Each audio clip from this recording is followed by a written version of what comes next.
in particular, when I look at someone as smart as, I know we give Chamath a lot of shit, but as someone as smart as Chamath, who has access to the best information, who's very close to the money printer, who has a zillion different ideas and ventures and opportunities coming to him, and has taken a very active approach, and yet ended up completely losing by 95% compared to what he would have had if he had just left his main big winner alone. Those aren't the same thing. Like, he was balls long, one stock that was crushing. That's yeah, meta. but that's like the big pitch for him. But you're talking about diversifying through index funds and stuff. Like, he's balls long meta.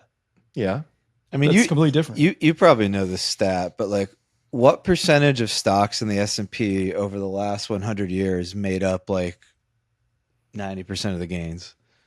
Yeah, well, probably, yeah. It's a few. It's a shockingly tiny number. Yeah. It's like low single digit percent. Like, right? if you give it 50 years, they recycle, the top names recycle. Like, Is that what you're saying? companies just die. Like, the vast majority of companies just die. That's the beauty of index funds. Yeah, but that's like this tweet is kind of dumb because it's just like a hindsight tweet. It's like, oh, you didn't hold on to the 30x, bro, in a world where, like, statistically speaking, at that point in time, there's probably like a 97% chance that That's a total hindsight. wouldn't 30x, right? I think the point it illustrates is, like, if you think you have a winner, you should ride your winners. No.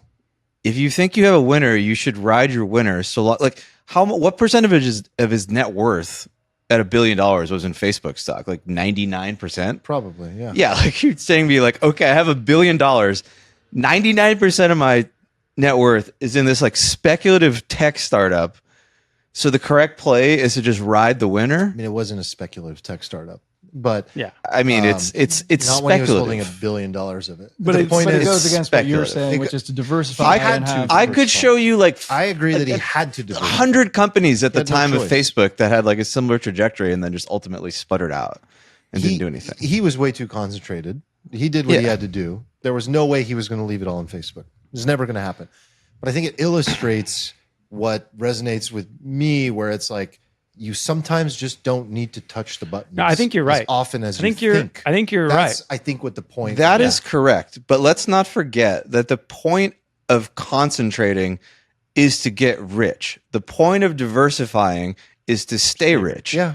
Once you concentrate and get rich, you should diversify unless like you just like you have to really care about being worth 30 billion versus 1 billion. Like, the risk of being worth 30 versus 1 billion, or going from 1 billion to like 10 million. That's what I think like his insane. response should have been. Yeah. Like, his response was It didn't weird. make sense. Oh, I just wanted to freedom. Like, what? No, Well, the response should have been, I got rich enough. I wasn't going to take the risk of. Yeah, that was losing the it all. obvious response. Yeah. I'd argue if you really talk to him, he'd probably be like, my life's so much better that I became like a capital allocator because he got influence and authority and social respect.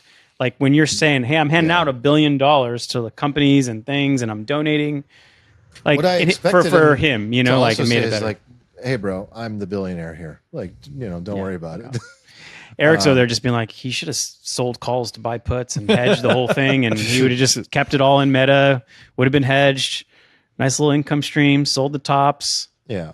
No, I think Armand's right. It just feels lame. I bring it up though because I think that there are a lot of people out there who are not equipped or not allocating enough time to become an expert to play the game, and that's why I don't. Like, I'm not going to invest enough time to be good enough at this. So if you know that fact about yourself, you have to play both sides. That's why there's a barbell. You need some asymmetric win opportunities, and you need some stability. And you have to be able to ride through the volatility when Bitcoin drops by 70, 80%. So I don't want my entire portfolio in Bitcoin and ETH and fart. But I want a lot of it. Yeah. Because I want to accumulate as much wealth as I can over the next 10 years. I think that's absolutely the right answer.